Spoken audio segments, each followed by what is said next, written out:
And we started listening to students talk about their experience in the classrooms and what they wanted to change. The most interesting part is they said, you know what, Mr. Wright, I want more teachers to teach like Ms. Checkeye.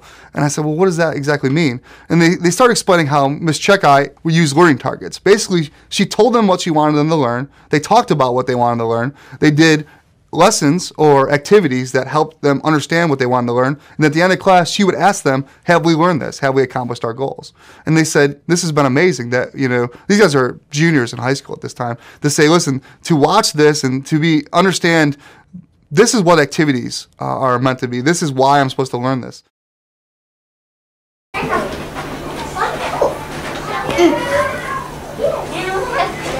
So just to get us settled, I'm going to just share a couple pages from a book that has something to do with our writing targets today. Our writing target. First one up here says I can name the 3 main parts of a letter. In your head, just see if you can name them to yourself quietly.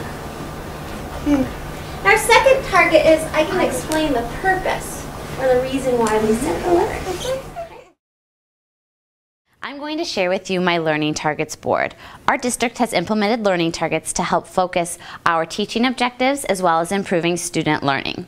Each of my objectives are written based on what I would like students to learn and take away from each of the projects we do in the art room. We concentrate on vocabulary, processes and concepts, skills, and art history. Each of these is written and displayed throughout the entirety of our project.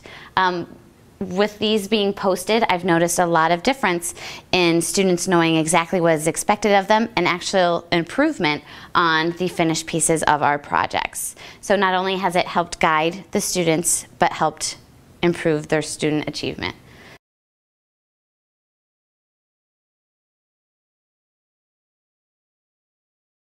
Essential questions need to be open-ended, complex, and provocative, and the types of questions where there can not only be one right answer and it's not something a student could quickly Google. We did a project called Wild Pond Protectors, and in that project the essential question was how are plants and animals helpers in their community? For this project, our essential question is how can we connect with the human experience? And we have kind of the theme of courage. So we're wondering, even if we've never been naval aviators, how might we as humans be able to connect over the theme of courage?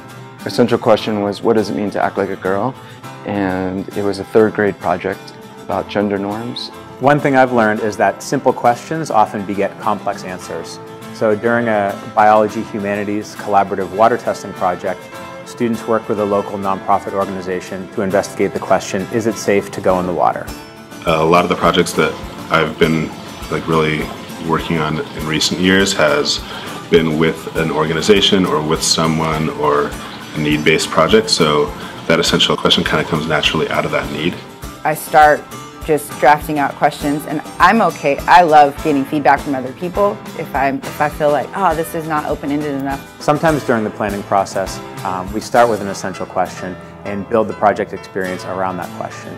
At other times, we might start with an idea for the project or an idea for the exhibition, and the essential question becomes apparent later on in that planning process.